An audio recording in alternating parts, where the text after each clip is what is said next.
નમસ્તે મિત્રો, આપણે આજે જાતે જ ઘરે બનાવેલ હર્બલ શેમ્પૂ છે, જેની અંદર છે આમળા, અરીઠા, શિકાકાઈ, ભૃંગરાજ, જાસૂદ ફૂલ, મેથી, રોઝમેરી, જટામાસી, લીંબુપાન, કલોંજી અને બ્રાહ્મી જેવા ઔષધનું મિશ્રણ છે।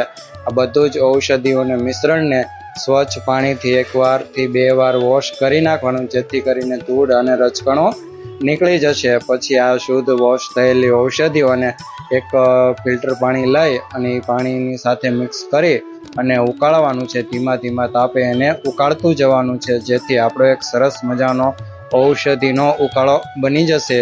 જે આ તૈયાર ઔષધિનો ઉકાળો છે એને ફિલ્ટરથી કોટનના કપડાથી ગાળવાનું છે। આ ગાળવાનો 1 થી 2 વાર ગાળીશું, જેથી કરી એને એકદમ ઉકાળેલું શુદ્ધ ઉકાળો મળી જશે। આ ઉકાળાને આપણે શેમ્પૂના જે બેઝ મટીરિયલ તૈયાર છે એ શેમ્પૂના બેઝ મટીરિયલ સાથે મિક્સ કરી અને ધીમે ધીમે હલાવતું જવાનું છે અને આવી રીતના મિક્સ કરી અને 1 રાત સુધી એમણામ રહેવા દેવાનું છે। બીજા દિવસે આપણે એને શેમ્પૂની બોટલમાં ભરી નાખવાનું છે। આવું સરસ મજાનું શેમ્પૂ છે, જે વાળ ખરતા હોય અને આપણા વાળની અંદર ડસ્ટ હોય, વાળ સ્મૂધ અને સિલ્કી બનાવવા માટે ઘરે જ બનાવેલ શેમ્પૂ। જો તમારે આ શેમ્પૂ મંગાવવું હોય તો અમારા વોટ્સએપ અથવા ફોન દ્વારા કોન્ટેક્ટ કરી શકો છો।